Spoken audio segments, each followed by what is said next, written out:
ছেলে বড় হয়ে কোনো যদি চাকরি বা কোনো একটা কাজ করে থাকে, সব ছেলেরাই চা মা ভালো থাকুক। এই ছেলেটা গাড়ি রিপেয়ারিং করে কাজ করা শেষ হলো, আর তখন ম্যাডামের কাছে যাচ্ছে, বললো ম্যাডাম আপনার গাড়ি সারা হয়েছে, এখন চালাতে পারেন, এভাবে কথা বললো। আচ্ছা ঠিক আছে, তুমি কি এই জায়গায় নতুন? আর তখন ছেলেটা বলল, হ্যাঁ ম্যাডাম, আজকে আমি এই জায়গায় কাজ শুরু করেছি, একদম নতুন আমি। হ্যাঁ তোমার কাজ তো অনেক ভালো, দেখলাম তুমি খুব দ্রুত গাড়িটা সেরে দিলে আমাকে, এভাবেই কথা বলছে। আর হঠাৎ করে এই ছেলেটার ফোন আসলো, দেখতে পেলো মা ফোন দিয়েছে। ম্যাডাম এক সেকেন্ড, মার সাথে কথা বলি আমি। আচ্ছা ঠিক আছে, কথা বলো। আর তখন ছেলেটা গায়ের গামছাটা সরিয়ে ফেললো, ভিডিও করে কথা বলো, হ্যাঁ মা বলো তুমি। বাবা কাজ পেয়েছিস তুই? বললো হ্যাঁ মা, বহুত বড় একটা কোম্পানিতে কাজ পেয়েছি, দেখো কত আরামে আছি, তুমি কোনো টেনশন করো না, এভাবেই কথা বললো। আর এদিকে ম্যাডামটা সবই শুনলো। আচ্ছা ঠিক আছে বাবা, রেখে দে।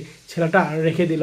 আর রেখে দিয়ে ছেলেটা একটু মন খারাপ করলো, আর তখন আবার কাজ শুরু করলো। আর ম্যাডাম বললো, এই শোনো, তুমি একটা ছোট্ট কাজ করে থাকো, আর তোমার মাকে কি বললা, বড় একটা কোম্পানি চাকরি করো, এভাবে কথা বললো। ম্যাডাম শোনেন, যদি আমার মাকে বলি কোনো কাজ পাই নাই, ছোট্ট একটা মেকারে কাজ করে থাকি, মা শুনলে হয়তো মন খারাপ করবে, আর মাকে আমি কষ্ট দিতে চাই না, এভাবে কথা বললো। তার জন্য একটু মিথ্যা আশ্রয় নিয়েছি।